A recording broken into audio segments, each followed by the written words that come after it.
Hola amantes del juego, bienvenidos a un nuevo episodio de estos espacios nombrados Reflexiones sobre Juegos. Como pueden ver, el día de hoy tenemos en pantalla a Jaime y no voy a decir que es un invitado porque es miembro del proyecto, es parte de la casa. Amigo, hacía rato no te llegabas por el canal, sin embargo han sido muchas las veces que te has llegado previamente en otros videos, podcasts, en los grupos de WhatsApp en los que intercambiamos constantemente información, en los que constantemente estamos charlando, pero sí decirte que nos enorgullece muchísimo que estés acá junto con nosotros en otro vídeo, sobre todo para quienes están del otro lado de la pantalla, terminen también aprendiendo muchísimo de todo lo que nos vas a compartir el día de hoy. Bienvenido y un fuerte abrazo.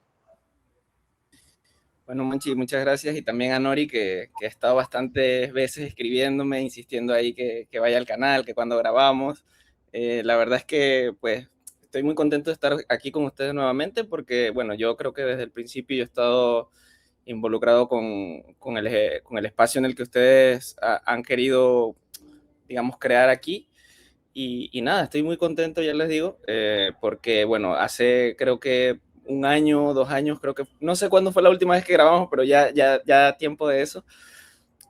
Todavía no estaba trabajando como analista como tal, como a nivel profesional, pero bueno, miren cómo es la vida, pues ya estoy en esto, estoy pudiendo vivir un poco más de lo que me gusta a mí y contento, ya les digo, feliz de compartir, de poder explicarle un poquito cómo ha sido la experiencia, cómo ha sido todo, reflexionar sobre el juego, que a mí me encanta. Yo también estoy tan enfermo como ustedes de esto y bueno, nada, ya te digo, Monchi, feliz de que me reciban nuevamente por acá.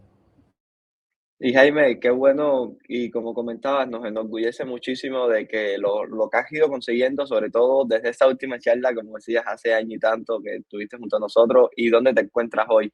Realmente, bueno, felicitarte en nombre del proyecto porque realmente nos da una alegría inmensa por lo que representa también para nosotros a nivel personal, pero también a nivel del proyecto.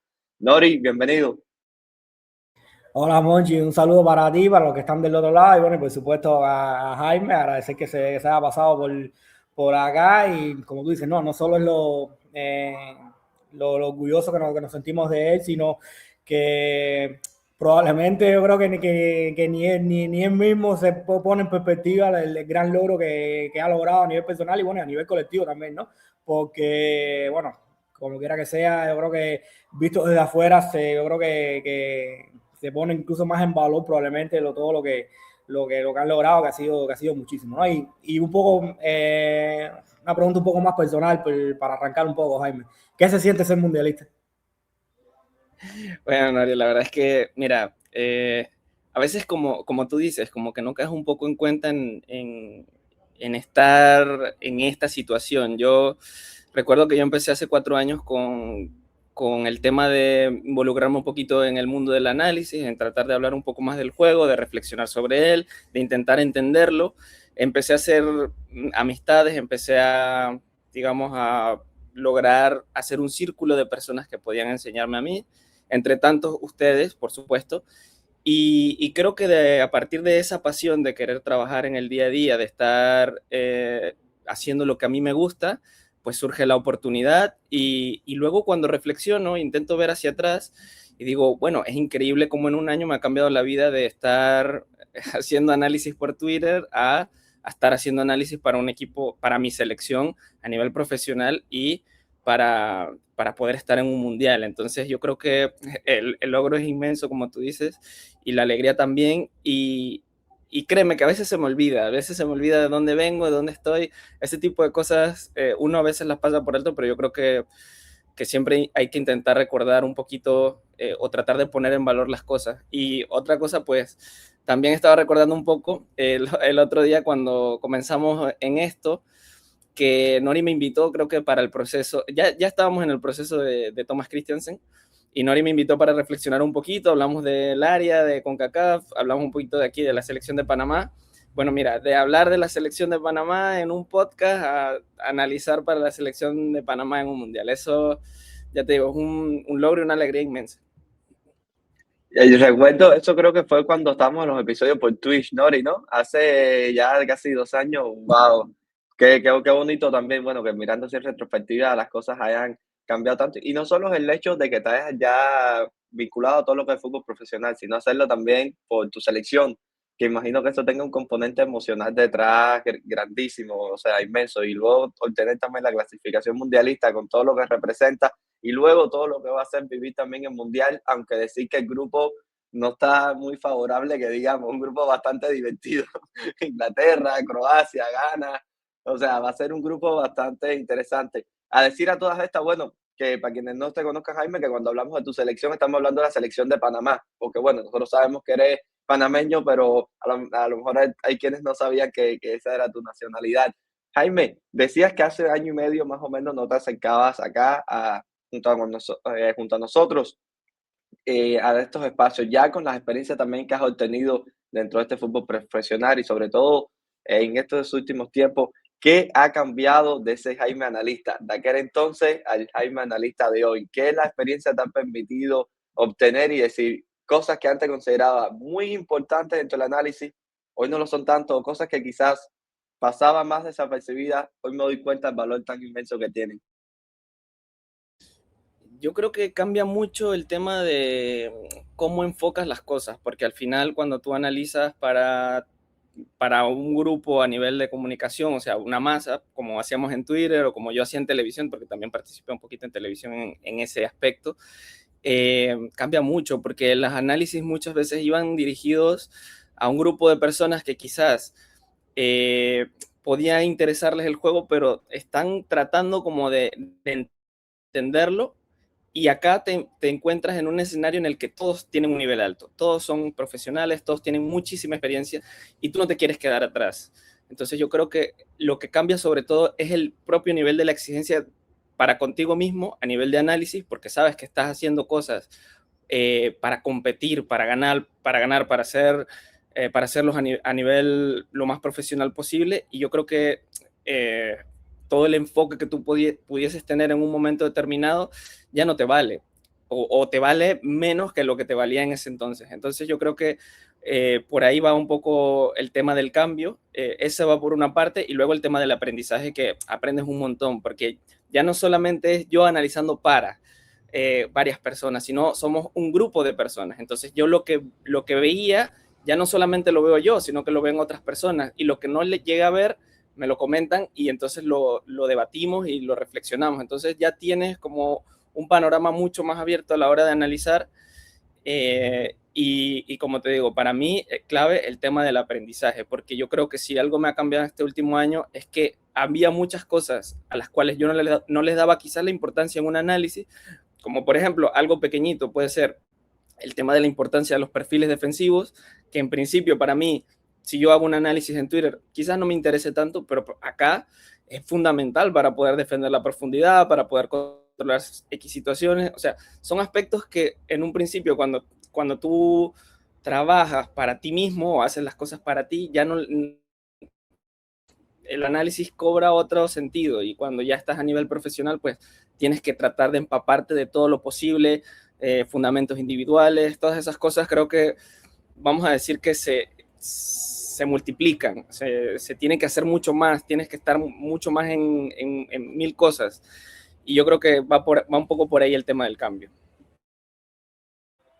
Sí, Jaime, y supongo también que un poco la línea de lo que dices, que también que haya que dejar un poco también los gustos un poco de lado, ¿no? Al final tienes que ser más, enfocarte más frío, por así llamarlo, y también estar digamos que en esa sintonía que está el cuerpo técnico en general, ¿no? Y también te quiero ligar este punto con el tema de la complejidad que tiene el área, ¿no? Porque quizás los que nos están viendo, sobre todo que nos ven muchas personas de Europa, de España, quizás desconozcan un poco también el tema de la complejidad, sobre todo por la variabilidad de formas que tienen los equipos, ¿no? Te puedes encontrar el equipo de las islas del Caribe, que tienen unas características físicas, unas características técnicas. Te puedes encontrar equipos de Centroamérica, pues te has encontrado, has tenido que enfrentarse a Panamá, a Canadá, a Estados Unidos, a México, que en teoría eran las tres grandes potencias del área. Es decir, planes más reactivos, planes más proactivos. Es decir, son escenarios bastante cambiantes, ¿no? Me imagino que eso también sea un reto también, porque tienes que ir muy al detalle a la hora de ser preciso con los análisis, ¿no?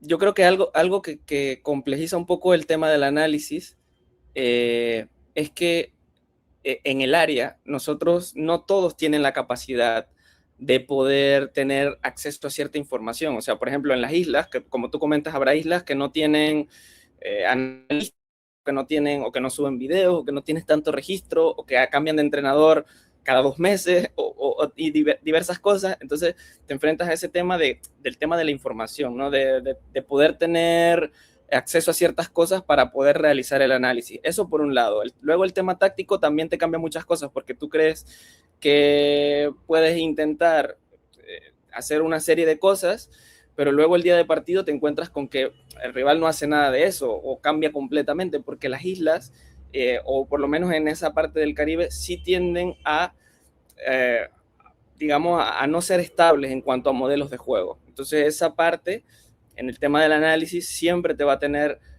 siempre te va a suponer un reto. Y luego hay 1000 cosas más que tienen que ver con lo que tú dices. El tema del detalle es importante, sí, pero luego cómo nosotros de ese detalle logramos extraer siempre lo más importante, porque como repito, como lo dije anteriormente, ahora estamos para un grupo de personas que necesitan competir, y en el día a día de las selecciones tienes menos tiempo, tienes pocos días, hay que ser muy precisos. Ahí está el detalle, ¿no? Que tienes que tratar de ser un poquito preciso en esas cosas para digamos, enfrentar bien a los equipos. Y luego, retomando un poquito el tema del área, justamente hasta hace poco, nosotros teníamos unos enfrentamientos en Curazao, contra la selección de Curazao, y es un equipo desde el 2023. O sea, desde el 2023 no tenía partidos, o casi 2024, un año casi sin jugar, sin entrenador recientemente cambiado. Entonces, ¿cómo haces el análisis? ¿Cómo lo enfocas? Bueno, entonces tengo que enfocarlo a nivel individual, porque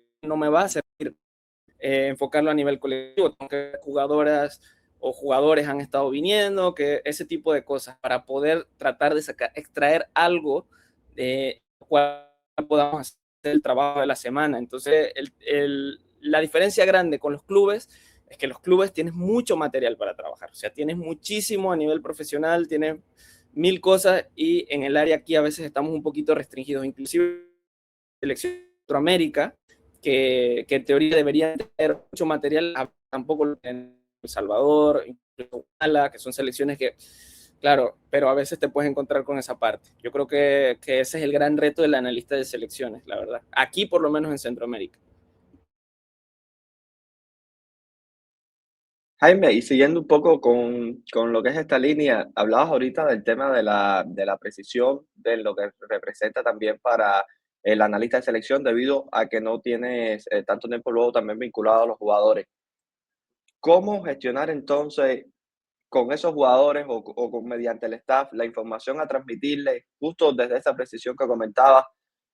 A la vez también de, digamos, desde esa información que se está obteniendo, ser capaz de permitirle que a esos jugadores que vienen, no sé, por 15 días, a veces por menos, en función también de los viajes y demás, que se vayan con ideas reforzadas. Y imagino que debe ser un reto, tanto a ustedes como analistas, pero también a planificación de tareas de entrenamiento y demás, como para el entrenador a la hora de intentar colocar lo que sea su modelo de juego y demás, y más dentro de un contexto tan cambiante, como decía ahorita Nori, que vas a partidos en los que tienes que ser más reactivo, en otros tienes que proponer más con la posesión de la pelota, en otro quizás regalarle la pelota al rival, entre comillas, y, digamos, tener otro tipo de comportamientos. ¿Cómo gestionar esto? Bueno, la verdad es que sí que es un reto el tema de los tiempos, porque, ¿qué pasa?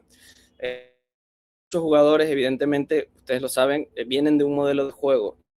Aquí en Panamá, yo diría que, sobre todo aquí en Panamá, porque en Centroamérica muchos equipos tienen la posibilidad de que muchos de sus jugadores jueguen en el plano local. Entonces, por ejemplo, si tienes un equipo de Nicaragua que tiene el 60% de jugadores dentro de la liga, puede ser un poquito más sencillo, pero nosotros en este caso, que tenemos muchos jugadores afuera, muchos legionarios, y también nos pasa con la selección, que tenemos un grueso de las jugadoras afuera, ¿qué te encuentras? Que tienes jugadoras que las traes, o jugadores que los traes para un modelo, para ejecutar un modelo de juego, pero cuando se van, ¿qué modelo ejecutan?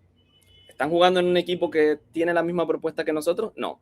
Y no te lo encuentras con 2, 3, te lo encuentras con todos. O sea, tienes a cada uno en una cosa totalmente distinta a la que has estado haciendo, trabajando durante la semana que tuviste de fecha FIFA. Entonces, ¿qué tienes que hacer? Por lo menos desde mi concepto, creo que lo que más o menos se hace, tratar de individualizar un poquito. Vas trabajando con ellos por fuera, el tema a nivel individual, los vas tomando uno a uno, concentración, pues ya más o menos les has explicado un poquito lo que quieres. Luego está el tema de las tareas, ¿no?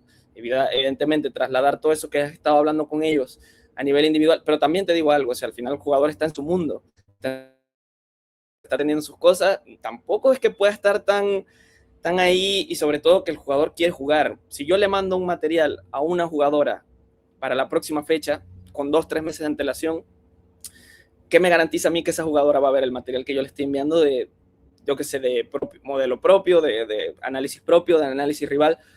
Hasta que no la tenga aquí, eso no lo voy a saber. Entonces, el gran reto yo creo que es tratar de optimizar un poquito las cosas ya cuando los tienes aquí. O sea, si ya trajiste a los jugadores, al momento de realizar las tareas tienes que ser muy preciso. Evidentemente, el jugador es inteligente, no se le va a olvidar lo que tú trabajaste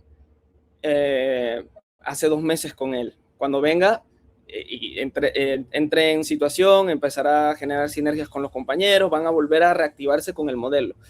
Pero ¿qué pasa cuando pasa más tiempo? 4 o 5 meses, ya es un poquito más complejo. Entonces, sí que ese puede ser un gran reto, y por eso creo que lo hemos comentado en otras situaciones. El fútbol de selecciones es totalmente distinto en ese aspecto, porque casi que si el fútbol ya de por sí, como decimos, es de los jugadores, esto se triplica aquí. O sea, cuando tú quieres generar algo, porque por X o Y no vas a poder hacerlo desde el entrenamiento con los comportamientos que quieres conseguir porque tienes poco tiempo, pues entonces tengo que ir al jugador.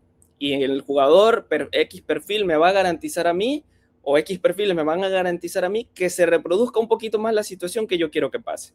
Yo creo que va un poco por esa parte también. Jaime, bueno, como decía, ¿no? Todo que nos ha seguido el proyecto desde hace mucho tiempo te conoce muy bien, y siempre lo he dicho, ¿no? A menos uno de los mejores analistas que conozco, por tu capacidad no solo de ver cosas, sino también de interpretarlas, de darle sentido a esas cosas que estás viendo, a sacar conclusiones. Y eso a mí como siempre lo he dicho, ¿no? Es lo que más valoro, a la hora de entender el juego, ya sea analista, entrenador, lo que sea. A mí eso me parece fundamental. De hecho, de siempre te lo dije, ¿no? Tengo confianza absoluta que una vez llegues vas a romperle y vas a establecerte 100%, porque tu capacidad es altísima. Ahora la pregunta es, ¿qué fue lo que más digamos que más diferente notaste a la hora de ese cambio de analizar por vídeo a cuando ya estás analizando en vivo en los partidos? Bueno, yo creo que una de las cosas que te cambia mucho el tema del análisis en directo con respecto a todo, es que cuando estás detrás de la pantalla en tu casa analizando, pues no tienes esa influencia, no tienes ese grado de influencia sobre lo que está pasando en el terreno de juego. Y acá, a nivel competitivo, eso te exige mucho más. Entonces, tienes un nivel de presión, tienes un nivel de tener que hacer las cosas bien, de detectar las cosas bien en tiempo real, porque una cosa es lo que yo diga viendo el partido del Manchester City contra el Real Madrid, este último que acaba de pasar, donde creo que había una serie de cosas que no estaban funcionando, y que eso no tenga ningún solo grado de influencia en lo que está pasando en el partido, a que acá, cuando yo estoy analizando en directo, y que además tienes como un problema en el sentido de que, problema entre comillas, de que tienes que ver muchas cosas en tiempo real. O sea, si por ejemplo soy yo solo, tengo que estar viendo dónde están los espacios, no sé, tengo que estar fijándome en muchas cosas al mismo tiempo. Entonces, no siempre llegas a todo. Entonces, tienes que ser muy preciso al momento de cuando vas a mandar una información. Por ejemplo, si nuestros centrales no están fijando, pues decir allá abajo no están fijando, o si por ejemplo tenemos un cambio de orientación porque estamos circulando mucho y nuestro modelo de juego permite los cambios de orientación y queremos cambiar al otro lado muchas veces, y no se está haciendo, pues eso también se comunica. Tema de que el extremo contrario se me está quedando en amplitud máxima, no me cierra en amplitud mínima para cargarme segundo palo y no estamos aprovechando ese tipo de situaciones. Todas esas cosas, y al final es una gran cantidad de información que tienes que estar dando en tiempo real para tratar de corregir cosas. Pero yo aquí sí puntualizaría algo. El análisis en directo para mí sí cambia cosas, voy a decirlo desde mi propia experiencia, pero no, tampoco tiene ese grado de influencia que se puede pensar que tiene, porque el grado de influencia lo tienen los de abajo. Ellos son los que están jugando, los que ejecutan.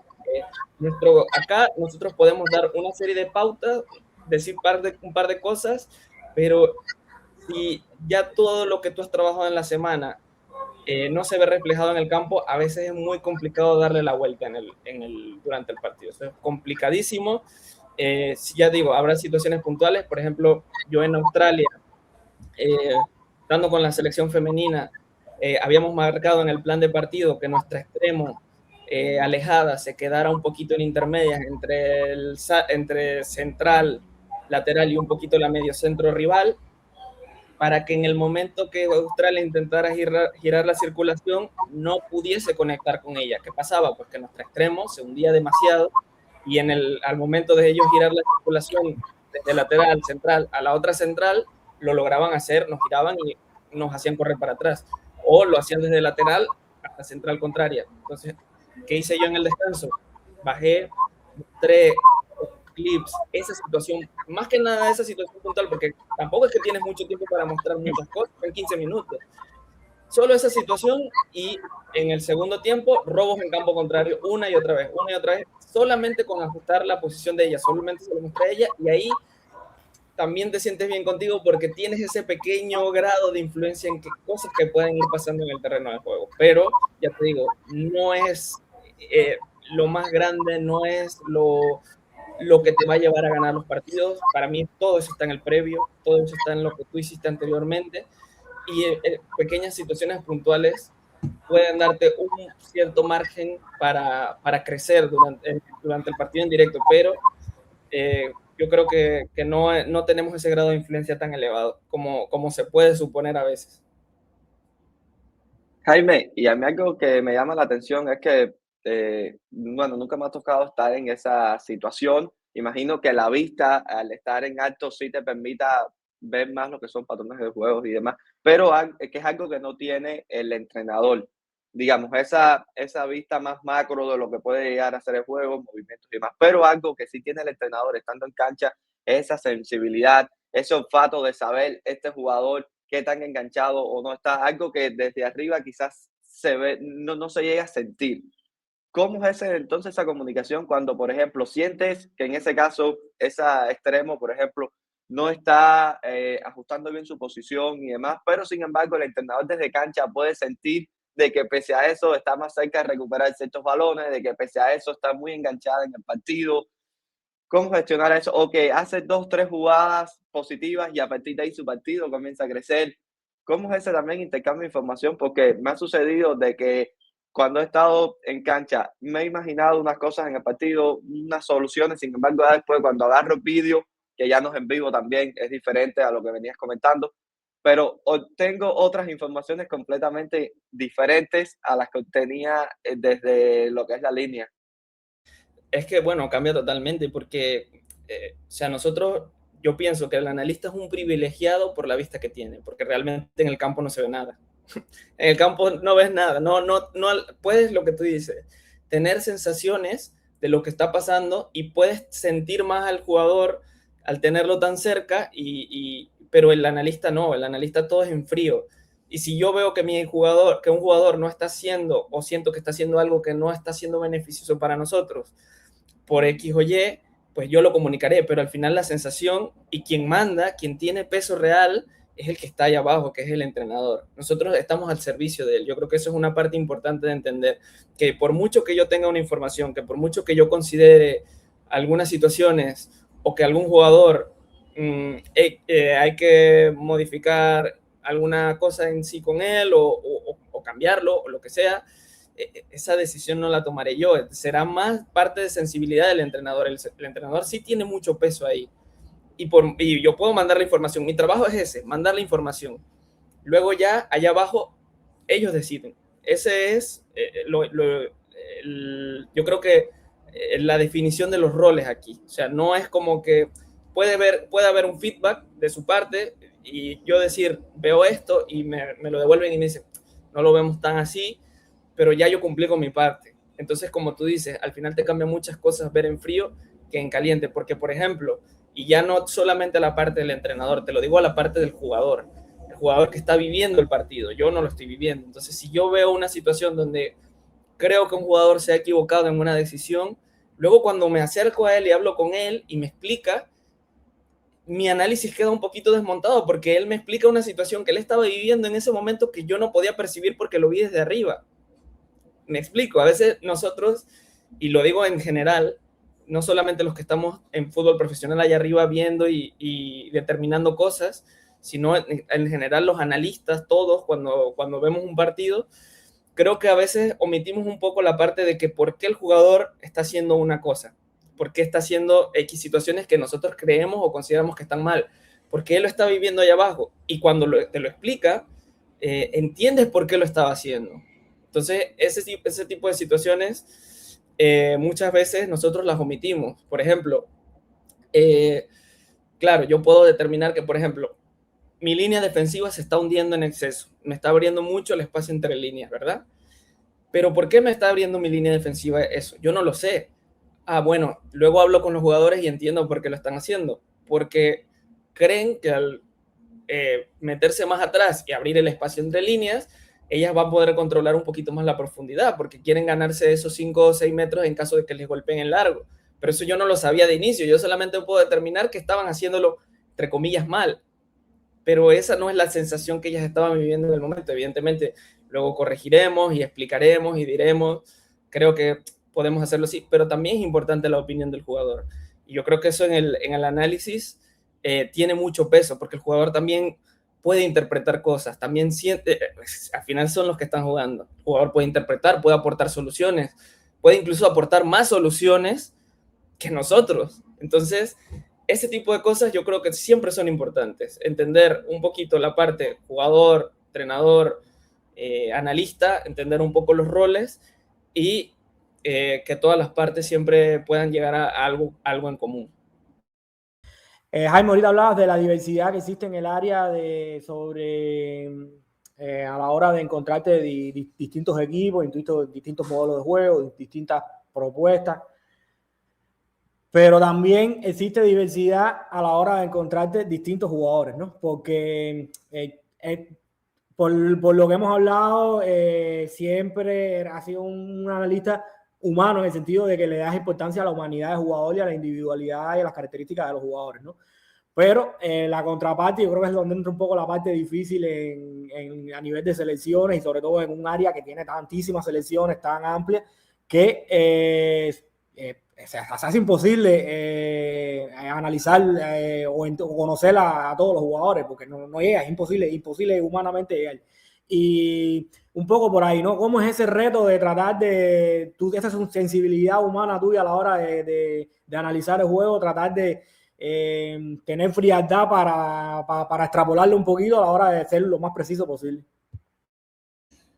Bueno, el tema jugadores, pero bueno, no sé si lo dices por rivales o si lo dices más por los rivales, ¿no? Sí, por los rivales, exactamente, los propios no, exactamente, por los rivales, sí. Sí, bueno, por los rivales sí que es un tema porque como tú dices, pues al final llegar a todo es imposible, o sea, nosotros no vamos a llegar a todo, pero sí que es importante saber determinar algo que nosotros ya hacemos siempre cuando estamos analizando, que lo he hecho con ustedes aquí, que lo hacemos, que es intentar ver un poquito qué relaciones me importan más a mí determinar con este jugador con respecto a otros. O sea, por ejemplo, si yo sé que hay dos mediocentros, que son dos mediocentros que no tienen mucha relación entre sí, que no se conectan tanto en el modelo de juego de un equipo, a mí me interesa enfatizar en esa relación a la hora de analizar. Yo creo que no. Si tengo un jugador, un mediapunta o un enganche o el que sea, un jugador entre líneas que tiende mucho a acercarse a su lateral o al lateral derecho porque a partir de ahí construyen una sinergia muy potente, esa relación me interesa. Entonces ya a partir de ahí el análisis se individualiza. Porque nosotros hacemos algo, aquí abro un paréntesis, que es verlos a todos. Nosotros vemos a todos los jugadores, pero en quién yo invierto más mi tiempo, eso es más importante. O sea, yo los vemos a todos. Hay una lista de 25, 26 jugadores contra los que me voy a enfrentar. Los voy a ver a todos por separado. Tenemos las herramientas para hacerlo.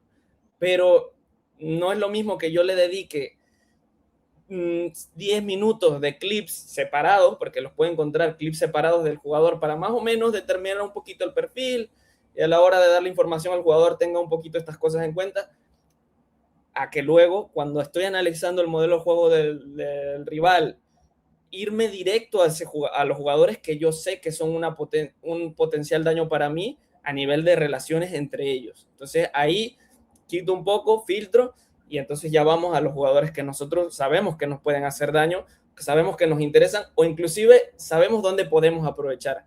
Porque si sabemos que, por ejemplo, un jugador pierde muchos duelos, no va bien de cabeza, tiene problemas para temporizar en el 1 contra 1, tiene problemas para perfilarse, no bascula bien a tiempo, también voy a ir a ese.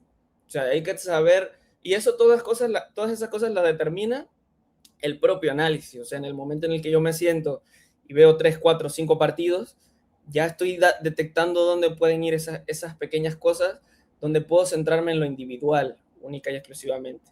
Entonces, al momento también de explicárselo al jugador, también individualizas, porque si yo sé que me voy a enfrentar a un extremo con un muy buen 1 contra 1, un extremo izquierdo, voy a hablar con mi lateral derecho. Me voy a sentar con mi lateral derecho y le voy a decir, mira, tiene buen 1 contra 1, pero solamente sale hacia un perfil. Entonces ya más o menos le voy marcando cositas. Y lo mismo, si por ejemplo llega muy bien al segundo palo, ese mismo extremo que tiene buen 1 contra 1, entonces también le marco a mi lateral, mira, entra muy bien, marca muchos goles desde aquí. Y ahí vas haciendo ese filtro. Y ya luego te centras en 4 o 5 jugadores, porque siempre va a ser así. Siempre va a haber 4, 5, 6, no va a haber 20 que te van a marcar la diferencia del modelo de juego del rival. Entonces, yo creo que un poco por esa parte es como lo trabajamos usualmente y creo que es lo mejor. Sí, no, Jaime, y disculpa, Mochi, que te quedaba interrumpido. Y también, ¿cuánto te ha enriquecido a ti? Porque, bueno, al final yo creo que todos nosotros tenemos, digamos que formación como analistas europea, por así llamarlo, ¿no? Al menos todos empezamos por ahí, ¿no? Sobre todo con esa metodología española de tratar de entender el juego desde ahí. Obviamente tienes la suerte de trabajar con personas de un altísimo nivel y que son de allá también, de España también, pero a su vez, como tú mismo decías, ¿no? Te enfrentas a entrenadores de todas las nacionalidades, a metodologías de todos tipos, y voy un poco a esa parte, ¿no? ¿Cuánto has aprendido tú de los rivales a los que te enfrentas? Porque al final, como quiera que sea, el fútbol se ha globalizado mucho, pero siempre existen esas particularidades propias de cada entrenador, de cada sensibilidad del entrenador y de cada equipo y de cada cultura también futbolística. Bueno, es que cada equipo, como tú dices, Nori, es un mundo. Entonces, ya no solamente el análisis propio, el trabajar con entrenadores de un altísimo nivel, sino que cuando empiezas a analizar, y yo creo que nos pasa a todos cuando estamos viendo muchos equipos, te vas dando cuenta de muchas cosas que antes no podías ver o que antes tú no cuando lo estabas, digamos, analizando desde un plano menos profesional, no les dabas la importancia. Entonces, cuando empiezas a analizar un poquito más a nivel profesional y empiezas a ver cómo se comportan X equipos, entonces dices, bueno, mira, esto tenía esta importancia. Entonces yo creo que de todos los entrenadores a los que yo he analizado en los equipos, se aprende. Tampoco es que son tantos porque estamos hablando de nivel de selecciones y no tienes tantos partidos y no tienes tantos entrenadores a los que enfrentarte, pero sí, totalmente, aprendes un montón también de jugadores, o sea, aprendes muchísimo de características propias del jugador y cosas que hacen los jugadores aquí en el área que posiblemente En Europa sí que vas a ver, pero acá te cambian la exigencia en muchas cosas, en el sentido de que terrenos de juego, nivel profesional, infraestructura, muchas cosas que el jugador tiene que adaptar de forma distinta para poder enfrentar la competición aquí, porque no es lo mismo competir en los terrenos de juego de allá, donde tienes un césped muy bonito, una alfombra verde para poder circular el balón, y acá te demanda otra serie de cosas. Entonces, esas cosas, también la adaptabilidad propia del entrenador dentro de esos escenarios, son cosas que tú también vas absorbiendo, vas entendiendo y vas aprendiendo, y luego también lo puedes incorporar a tu análisis. Porque si yo, por ejemplo, sé que me voy a enfrentar en un terreno de juego malo, ya puedo encaminar un poquito el análisis a que ese terreno de juego no va a estar bien y no vamos a poder hacer X cosas. Entonces, mis claves, con las claves que le puedo pasar al entrenador de yo cómo creo que debemos, cómo podemos enfrentar ciertas cosas, también puedo tomar ese tipo de situaciones en cuenta. Jaime, Disculpa. Sí, y sobre todo, Jaime, yo creo que también porque uno, bueno, en este caso, también se ha aprendido a no ver el análisis desde lo que yo creo que está bien y de lo que yo creo que está mal, sino desde lo que está pasando, ¿no? Desde lo que puede pasar, ¿no? Y ahí me parece que, como tú dices, ¿no? Es un reto importante. Sí, mira, eso es algo que también yo creo que he adquirido. Hay que saber, es un poco difícil porque yo creo que el análisis tiene un componente subjetivo, realmente lo creo, el análisis tiene un componente subjetivo siempre, no lo vas a eliminar al completo, de hecho yo puedo estar arriba y acompañando, porque con la selección masculina no solamente soy yo, hay otro analista que antes trabajaba en la Real Zaragoza, que vino acá con nosotros, y luego tengo a otra persona también que es asistente del cuerpo técnico que trabaja el balón parado, pero también subió con nosotros. Y tienes 3 allá arriba y cada uno ve una cosa distinta y lo vamos viendo pero hay un componente subjetivo, porque al final yo puedo ver que este jugador no está haciendo esto, ellos no lo ven así y me explico. Entonces tienes un poquito un componente subjetivo ahí. Pero sí es verdad que lo más importante, y lo retomo un poco lo que dije anteriormente, es la información que tú mandas allá abajo. O sea, si yo veo algo, esto está pasando, yo lo comunico, eso es lo más importante. No tanto esa parte, intentar eliminar un poquito esa parte subjetiva que es difícil, ya lo digo, pero lo más importante es tratar de determinar eso, lo que tú dices, Nori, lo que está pasando en el momento, decirlo y ahí tenerlo siempre presente con los de abajo, o sea, decir, vale, está pasando esto y ellos me van mandando información para atrás y lo importante también llegar a un consenso, eso también es fundamental para mí. Jaime, y como decía ahorita Nori, también dentro de lo que es esa formación también, digamos, más vinculado a lo que puede ser la metodología española, al final, para los propios análisis de Twitter, que en los que comenzaste, veías el fútbol de la Premier con sus particularidades, el fútbol de la Bundesliga, Liga Española, digamos, ese fútbol un tanto más europeo. Al llegar también al área, siempre estuviste siguiendo tu selección y demás, pero ya ahorita que tienes mucho más contacto con el fútbol del área, ¿qué crees a nivel de juego, digamos, como lo que pueden ser tendencias o aspectos tácticos que crees que hoy se están desarrollando en el área y que pudieran en el futuro, digamos, exportarse hacia otros lugares? Algo que te haya llamado la atención positivamente del fútbol que has visto. No sé, quizás el valor que se le da más a ese individuo o ese apartado físico de mucho más duelo. No sé, ¿hay algo que te haya chocado o crees que no hay tanta diferencia debido a que al final los entrenadores también que están acá, independientemente de los jugadores y demás que tengan, al tener otro tipo de formaciones, también intentan como siempre agarrar ideas de estos, digamos, equipos principales o digamos, estos equipos que logran marcar cierta tendencia? Mira, yo sí creo que aquí en el área el fútbol se ha europeizado un poco, bueno, un poco bastante. Lo estamos viendo en la clasificación al Mundial. Aquí los entrenadores que se han clasificado son de Europa. O sea, no los que se clasificaron a la siguiente ronda y los que se clasificaron a la repesca no son propiamente del área, no son centroamericanos, no son del área de CONCACAF, son europeos. Entonces, eso te va diciendo un poquito cómo está siendo el comportamiento del área y qué es lo que está triunfando aquí. Entonces, esa parte hay que tenerla en cuenta. O sea, estamos hablando de que el componente europeo tan global que siempre hablamos, que ha absorbido otras idiosincrasias, otros países, otras culturas, también se ha, digamos, apoderado un poco de lo que hacemos aquí. Y por esa parte, te diría que no hay tanta diferencia entre lo que nosotros vemos aquí.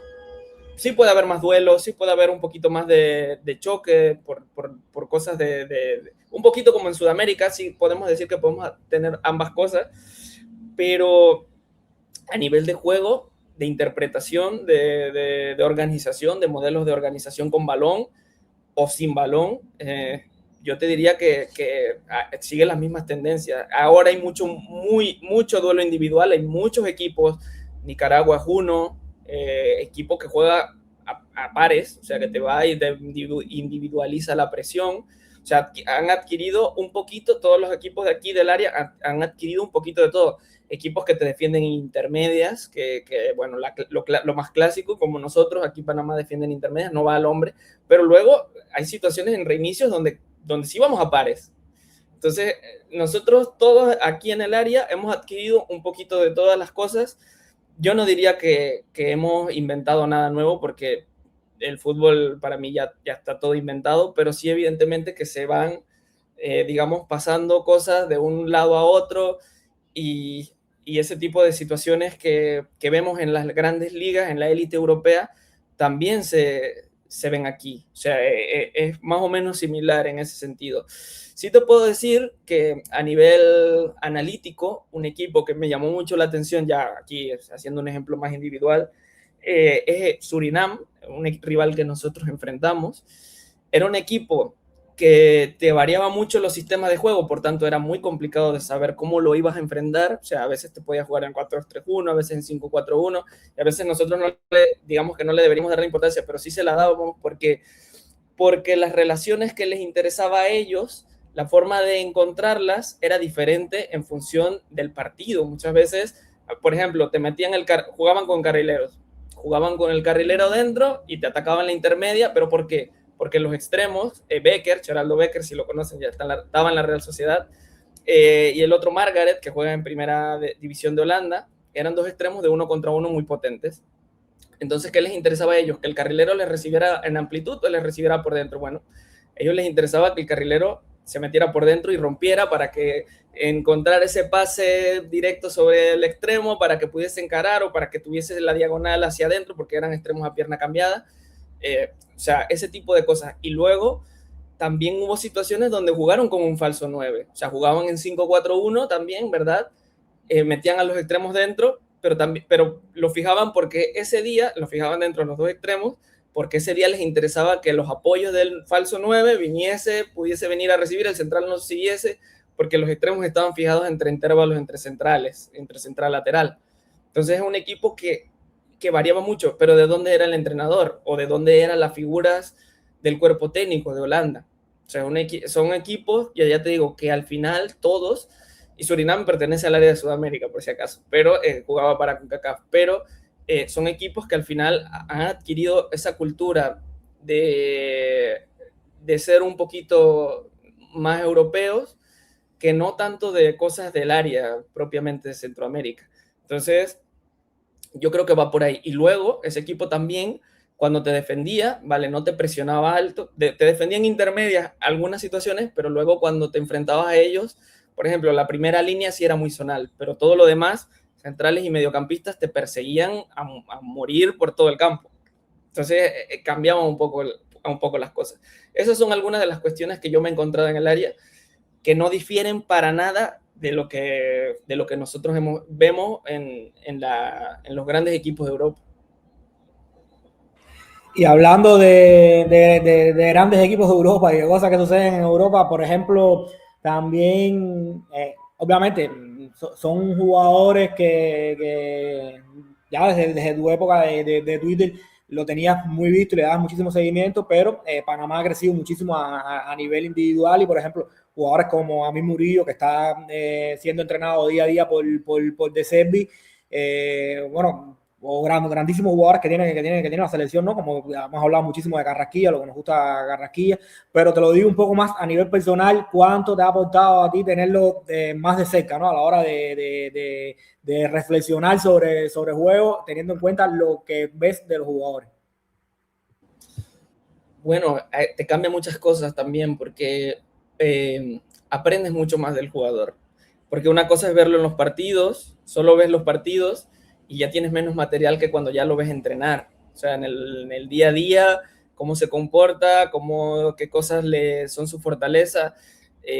Yo cuando analizaba la selección por Twitter no entraba tanto en detalle, yo iba más al colectivo, pero una vez que ya los tienes aquí contigo y ya puedes hablar con ellos o puedes tenerlos directamente en los entrenos, empiezas a notar más cosas que en el principio no veías. Por ejemplo, ves más debilidades. Eso puede ser un punto. O sea, ves muchas más cosas que quizás en el juego lo veías, pero puedes acá encontrar más todavía, y encontrar más fortalezas también. Y como rescatando un poquito lo que decía antes de la vivencia del jugador, tienes la interpretación del jugador. Ahora ya no solamente dice, bueno, creo que hizo esto y por qué lo hizo y creo que lo hizo y no lo hizo bien. Ahora ya lo tengo aquí cerca y él me puede explicar qué fue lo que pensó y yo puedo decir, bueno, esta situación la resolvió de esta forma porque él creía o porque pasó X situación también anteriormente y la resolvió así. ¿Me explico? Entonces, ya teniéndolo más cerca, eso te aporta un valor enorme, no solamente a nivel de aprendizaje para contigo, de cómo un jugador puede resolver algunas cosas, porque ya digo, el jugador hace las cosas que nosotros a veces sentimos que no están bien y quizás lo que ellos están haciendo está mucho mejor incluso. Entonces te aporta ese valor de no ver el análisis o no ver el fútbol solamente como unas piezas que se están haciendo o ejecutando, no. Y luego el valor humano que te aporta también, porque en el sentido de que ya empiezas a encontrarle muchas más cosas al jugador con las cuales, digamos que, por ejemplo, una parte más humana, actitudinales, eso puede ser una de las cosas que a veces nosotros en los análisis las omitimos. Actitud de eso, actitudinales, de que este jugador estaba nervioso porque no se sentía cómodo en el partido, porque tenía algún problema muscular, porque no estaba cómodo con el campo, porque mil cosas, porque los compañeros, porque a veces también pasa que, por ejemplo, mi compañero, yo soy jugador y mi compañero está, oye, esto machacándome cada rato y eso a mí me afecta a nivel negativo, o puede que me esté machacando y me afecta a nivel positivo. Hace totalmente lo opuesto. Entonces, todas esas cosas son un valor mucho más grande que te dan y te aportan que el análisis sea mucho mejor, porque nosotros, ya digo, en el análisis a veces desligamos mucho la parte humana y todas estas cosas te las brinda el día a día real en el fútbol profesional con las personas. Y en ese día a día, también cuando hablábamos ahorita que decías que quizás no es mucho el nivel de incidencia que puedas tener durante lo que es el partido en sí, debido a que al final a los ritmos que se mueven, las velocidades, las cosas a corregir, digamos, los que se ponen de acuerdo ustedes estando arriba, ya luego lo que ya también es información al entrenador, más ustedes la información que ustedes le dan al entrenador, lo que el entrenador decide y luego se aplica en el juego y demás, que luego quizás también cuando decías ahorita de esos giros del rival, quizás el rival comienza a optar por progresar de otra forma, por no girar y ya eso que habías intuido previamente, hay que buscar otro tipo de soluciones.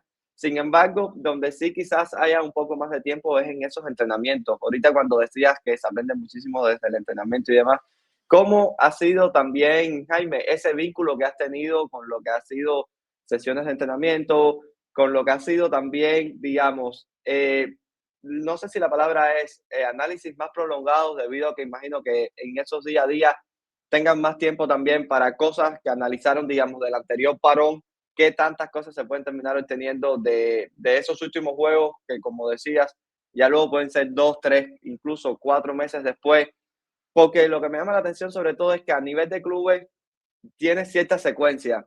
Estás viendo el desarrollo de X jugador que quizás está en buena forma, te permite estos picos de rendimiento, pero sin embargo el jugador que te viene puede que no esté pasando por un buen momento en su club, puede que no esté sumando muchos minutos de juego y haya que complementarlo un poco con la selección, puede que venga un poco agotado, porque también imagino que hay una parte de gestión un tanto interesante por parte del entrenador, que no siempre va a poder tener a todos los jugadores como desea, en el nivel que desea, con las cargas óptimas. ¿Cómo gestionar eso? Porque se hace un poco complicado, imagino. Sí, bueno, la verdad es que, como te decía antes, al final son muchos meses. Enfocando primero la pregunta en el tema del análisis, cuando tienes esa cantidad de tiempo, tienes mucho para ver, para revisar. Eso es algo que te da el fútbol de selecciones, que no tienes el de clubes, que el partido pasado ya pasó, olvidémonos, vamos a centrarnos en el siguiente, tenemos pocos días de trabajo, pero bueno, acá no, ya que yo puedo revisar 7, 8 veces el mismo partido que jugamos hace una semana y seguirlo revisando y seguir viendo los rivales y quizás puedo obtener mucha más cantidad de información que en principio en un club no podría porque no tengo ese tiempo de trabajo. Entonces esas cosas son favorables, pero al mismo tiempo, como contrapunto a eso, que es lo que tú decías, vale, eso es favorable a nivel de información. Tengo mucho tiempo y mucho tiempo para debatirlo y a veces creo que tampoco es tan bueno porque a veces nos enfrascamos en debates de que deberíamos atacarlo así, deberíamos defenderlo así, esta semana es así, pero la siguiente, deberíamos defenderlo de esta forma. Creo que a veces tener tanto tiempo tampoco es bueno porque perdemos el tiempo por querer enfrascarnos una y otra vez y darle la vuelta a lo mismo de diferentes ángulos. Entonces es un Sí, poquito... es como lo que se dice también en inglés, ese overthinking, de que al final Sí, te te genera más pones a cosas negativas. sobrepensar, tanto tiempo para trabajar, te pones a sobrepensar y te digo la verdad, al final en 2, 3 días terminas enfocando todo mucho mejor que si hubiese tenido 2 meses de tiempo para pensar el trabajo. Y luego lo que tú estás diciendo, que el jugador lo tienes lejos, tienes mucho tiempo, a veces no te lo vas a encontrar en buena forma. El tema de selecciones sí que tienes esa facilidad de que puedes convocar a los que están en su mejor momento, pero si, bueno, por ejemplo, tienes una base de trabajo con X jugadores y hay un jugador que para ti es importante a nivel de selección y luego no lo tienes trabajando con el club, tienes que ver cómo compensas eso. Y a veces lo puedes hacer desde el trabajo físico aparte, porque puede ser que le mandes un trabajo físico o algo aparte, pero la parte futbolística, ahí es donde tienes que tratar de recuperarlo y muchas veces no lo vas a poder hacer por el tema de tenerlo a distancia, no vas a poder hacerlo. Entonces, es uno de los grandes hándicaps, yo creo que tienes a nivel de selecciones en ese sentido. Pero, ya te digo, si lo que te da el nivel de selecciones, que ustedes ya lo saben, es que tienes de dónde elegir. Tienes de dónde elegir y en ese sentido, pues ahí tienes que ver y priorizar qué cosas en el momento te van a funcionar más a ti. Yo creo que va un poco más por esa parte. Jaime, bueno, ya lo has comentado aquí, ¿no? Pero bueno, para quien no se enteró a la primera, lo vuelvo a decir, ¿no? Que también trabajas con el femenino y me has comentado muchas veces por interno que te gusta muchísimo, que te apasiona muchísimo el fútbol femenino. Incluso me has dicho que intentara verlo, que tiene muchísimas cosas súper que interesantes, ¿no? Y te lo pregunto un poco por ahí, ¿no? ¿Cuánto te ha aportado a ti personalmente ese trabajo dentro del femenino a la hora de entender también el juego y ampliar un poco tu mente también a la hora de reflexionar, ¿no? Bueno, yo creo que el fútbol femenino en general, cuando hablamos de cosas a nivel táctico, de comportamientos y tal, no hay tanta diferencia. O sea, en el sentido de que vas a encontrar situaciones casi similares a nivel masculino que femenino. Que sí te ayuda muchísimo en el masculino a encontrar esas diferencias, el tema de los ritmos, que yo creo que ahí hay una notable diferencia. En el fútbol femenino el ritmo es totalmente diferente, es un poquito más bajo, es un poquito más pausado, tiene otras cosas, que luego no tanto extrapolarlo al fútbol masculino, pero el masculino sí lo puedes extrapolar aquí. O sea, que es decir, que allá te encuentras con un ritmo muy alto en muchas situaciones y acá, al venir a un ritmo un poquito más bajo, eso te puede ayudar un poco a ti a la hora de ver. eso por una parte. Pero yo no encontraría tantas diferencias como tal. Lo que sí creo que me ha aportado es lo que te comentaría, no tanto a nivel táctico, sino a nivel humano también, a nivel de poder tener a la jugadora cerca, de poder hablar con la jugadora, de entenderla, de ver diferentes personalidades, de crecer en ese ámbito, de ver cómo entrenan en el día a día, ese tipo de cositas sí que me han aportado muchísimo valor. A nivel táctico yo creo que, ya te digo, no hay tantísima diferencia.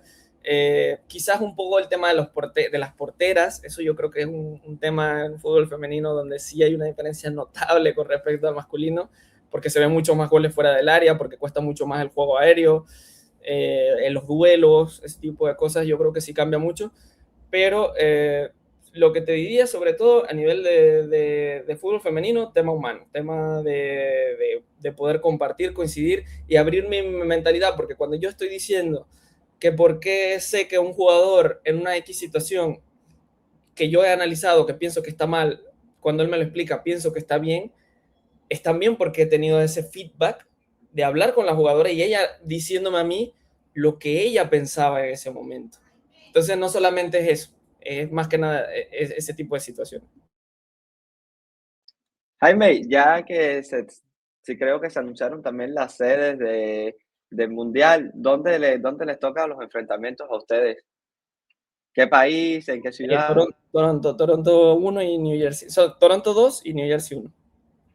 Wow, te queda un poco lejos de la Florida, porque sería bueno que nos hubieras podido visitar, aunque luego porque seguro estamos de que van a avanzar a las siguientes rondas, ojalá y alguno de esos cruces más avanzados en el Mundial sea acá en Miami, unos 16avos, porque ahora también se viene un Mundial un tanto atípico, 16avos, ya no solo necesitas pasar como los dos primeros, que sería lo ideal, pero tienes la posibilidad de quizás ir a partidos ya no solo con la obligación de ganar, sino quizás ir a raspar un puntico, porque te permite asegurarte como un tercero, o quizás jugártela para tratar de ir como un segundo y muchos equipos se la terminen jugando puedan quedar como cuarto. O sea, se viene un mundial a la hora de gestionar los partidos un tanto diferente, porque antes tenías que salir prácticamente a asegurarte 4 puntos y una buena diferencia de goles. Ahorita digamos, esos 16avos de final también te permiten rescatar una vida extra. Va a ser interesante ver este mundial, también el que hayan varias sedes, ver cómo influye Estados Unidos, un país gigante, y Canadá con grandes dimensiones, México lo mismo, viajes que en algunos casos puede que sean un poco largos, mucho clima cambiante, más humedad hacia un lado, menos hacia el otro, desiertos, montañas, llanos, o sea, va a ser un mundial con muchísimos matices, muchísimas cosas ricas que también van a terminar influyendo en el juego. Llega el tema también en Estados Unidos, que es algo que a mí, sobre todo en Estados Unidos, me parece muy llamativo ver cómo se va a gestionar, porque en el Mundial de Clubes ya se vivió, que es el tema de las tormentas.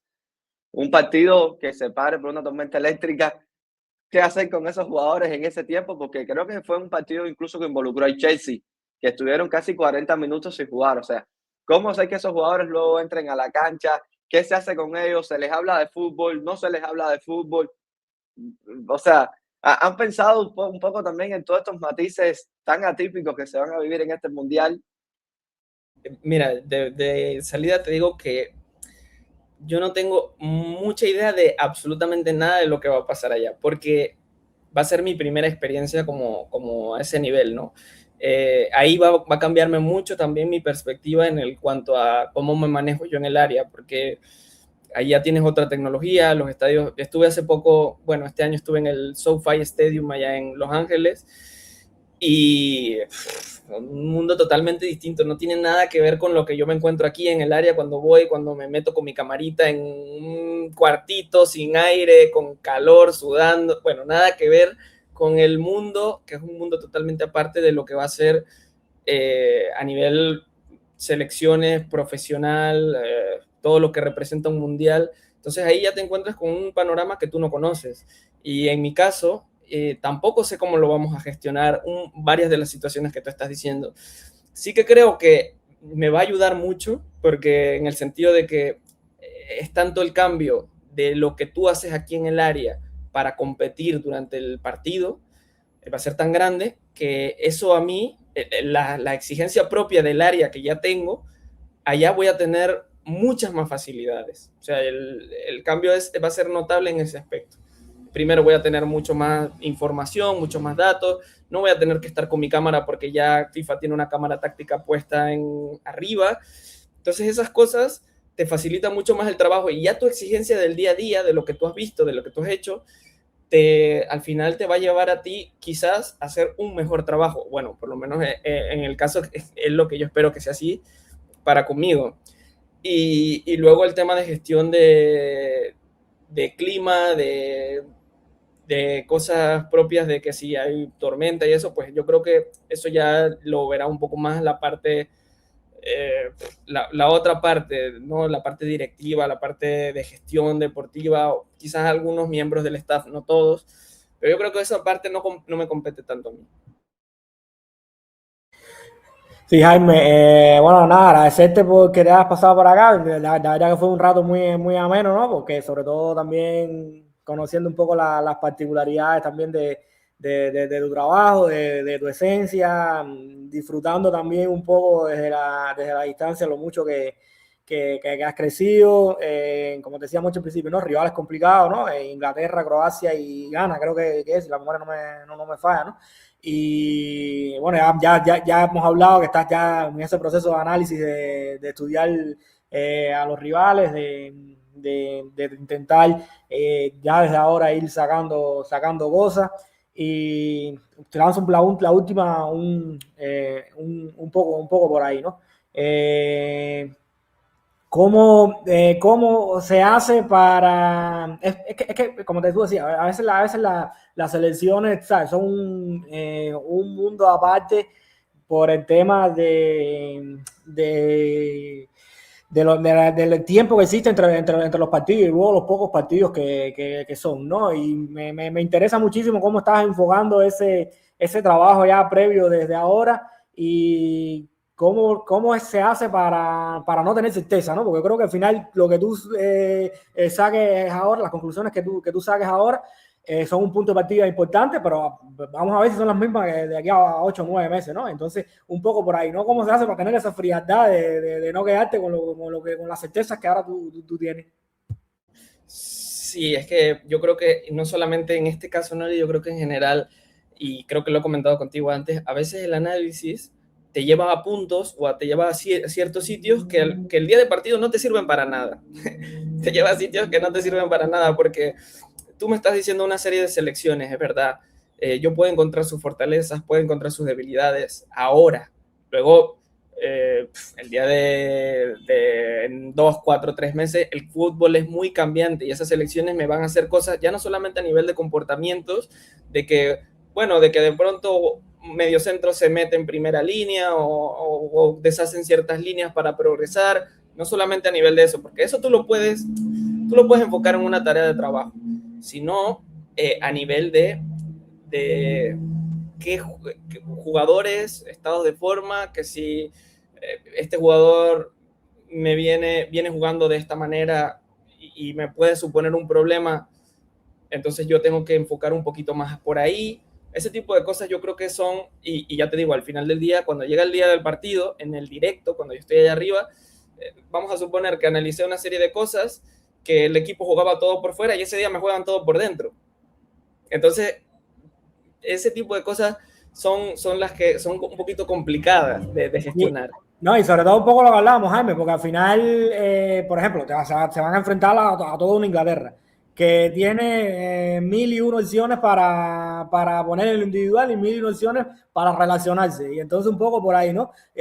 Tú analizas más o menos un equipo que viene con una continuidad en un club y tú sabes más o menos lo que van a hacer, sabes cuáles son los jugadores clave, pero llegas al día de partido contra Inglaterra, que tienen, no sé, 2 amistosos previos anteriormente y no sabes lo que van a hacer. Tú te estás imaginando con un club o con un equipo que tenga cierta estabilidad, por así llamarlo, tú estás imaginando cuando más 2, 3 escenarios posibles, cuando más. Ahora en Inglaterra, ¿cuántos escenarios existen? Foden entre líneas, Bellingham entre líneas, Foden con Saka, con Palmer conectando con sector izquierdo, Kane descendiendo, Oli Watkins como revulsivo. Es decir, una barbaridad, ¿no? Y no, yo creo que nosotros también intentamos intuir un poquito la alineación, pero es que es muy difícil, o sea, es muy complicado. Esto, que no me gusta esta palabra, pero vamos a poner que ese es el ajedrez del fútbol. Esa es la parte de ajedrez, no los movimientos, ese es el ajedrez, el saber un poquito qué relaciones te puedes encontrar en el partido. Y en el previo tú tienes que intentar verlas todas, gestionarlas la mayor cantidad posible, y luego no vas a poder llegar a todo. Y luego hay un componente que para mí es fundamental. Yo me voy a enfrentar a Harry Kane. ¿Qué jugador tengo yo en mi plantilla para poder simular cómo defiendo a Harry Kane? No tengo ninguno. No tengo ninguno. No puedo emular esa situación. La voy a vivir en el partido. La van a vivir mis jugadores en el partido. De hecho, eso lo hablamos muchísimo, ¿no? Que eso es una de las yo creo que de las grandes preguntas que existen, ¿no? Cómo emular ciertas cosas, ¿no? Que al final, lo comentamos acá, no es lo mismo, defender una doble punta, que no es lo mismo, lo comentamos en el partido del Barça Inter, ¿no? No es lo mismo defender a la doble punta del Inter, a Lautaro y a Turán, ¿no? Es complicado. Con Harry Kane igual. Exacto. Es complicado, es complicado.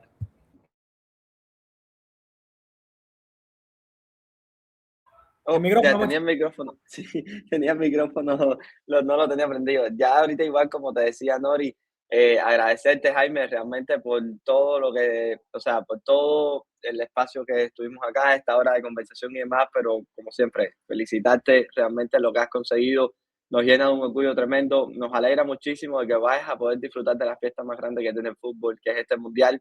Nosotros desde ya decir que vamos a andar con la bufanda de Panamá puesta, y eso desde el canal vamos a estar hinchando muchísimo en lo personal, realmente deseándote lo mejor, porque realmente nos alegró muchísimo primero la clasificación mundialista y luego ya cuando estemos dentro del mundial, con las vibras del mundial y todo lo que se vive ahí, que seas parte de esa fiesta, a nosotros, bueno, nos llena un orgullo enorme y sobre todo disfrútala muchísimo. Vamos a hablar muchísimo también antes de que suceda, pero va a ser una experiencia realmente fascinante. Es el fútbol en su máxima expresión. Para mí no hay nada más grande que un mundial. Y ahorita también, como decía Nori, al final el hecho de ser un torneo corto, me viene a la mente, por ejemplo, el Mundial de Forlán en Sudáfrica, de James Rodríguez en Brasil 2014, un jugador que se te engancha y te hace un nivel increíble o sea, que son jugadores buenos o jugadores que incluso te dan un nivel tan alto que luego no lo verás y si tienes la mala suerte de que sea en contra, te puede terminar eliminando. Si tienes la buena suerte de que sea a favor, te puede terminar permitiéndote ir a lugares más allá, como lo tuvo también Costa Rica en su momento, llegando a esos cuartos de finales. Bueno, ojalá que ustedes con Panamá también puedan avanzar en el torneo, pero sobre todo lo terminen disfrutando muchísimo, tanto ustedes como los jugadores, aunque ya también Panamá ha vivido otros ciclos mundialistas, ha llegado también a otros mundiales y que se volverán a enfrentar a Inglaterra, que ya se enfrentaron en mundiales, creo que fue, no recuerdo ahora si fue en Qatar o en Rusia 2018. Jaime, yo por mi parte, bueno, despedirme, agradecerte como te decía y sobre todo eso, muchísimas felicitaciones, muchísimas gracias por llegarte junto a nosotros. Nori, te cedo ahora la palabra también para que te despidas un poco y decirle que sabemos que estás un poco comprometido con el trabajo y demás, pero en cuanto haya nuevamente un chancecito que te puedas llegar por acá, no dudaremos nuevamente en extenderte la invitación porque sabes que las puertas de espacio reducido siempre están abiertas ya que eres parte también de lo que es este proyecto. Sí, Monchi, aparte que, como decías, ¿no? Fue un programa que disfrutamos muchísimo porque más que nada tener a Jaime acá, no solo por el alto valor que siempre nos ha aportado, sino también para una especie de homenaje también, ¿no? Al final, homenaje a lo que es su trabajo, homenaje a lo que es su crecimiento, homenaje a lo que es su persona como ser humano también, y también a lo que ha sido este proceso de Panamá, que ha sido histórico, con Christensen al mando, y de verdad que hay que poner en perspectiva lo que ha logrado para Panamá en los últimos años en el fútbol, no solo a nivel por clasificarse para el Mundial, sino también por el tema de lo que logró en Nations League, en Copas de Oro, es decir, un equipo que ha crecido muchísimo. Así que, Jaime, te dejo para que despidas y te agradezco muchísimo. Bueno, ya les digo, amigos, muchas gracias por todo, gracias por invitarme, les extiendo siempre un abrazo enorme y que pueden contar conmigo siempre para participar aquí. Avísenme cualquier cosa, estoy siempre a su disposición Y ya les digo, muchas gracias por todo, por el apoyo. Seguiremos en comunicación, evidentemente, y gracias por los ánimos y por alegrarse tanto por mí. Así que un abrazo.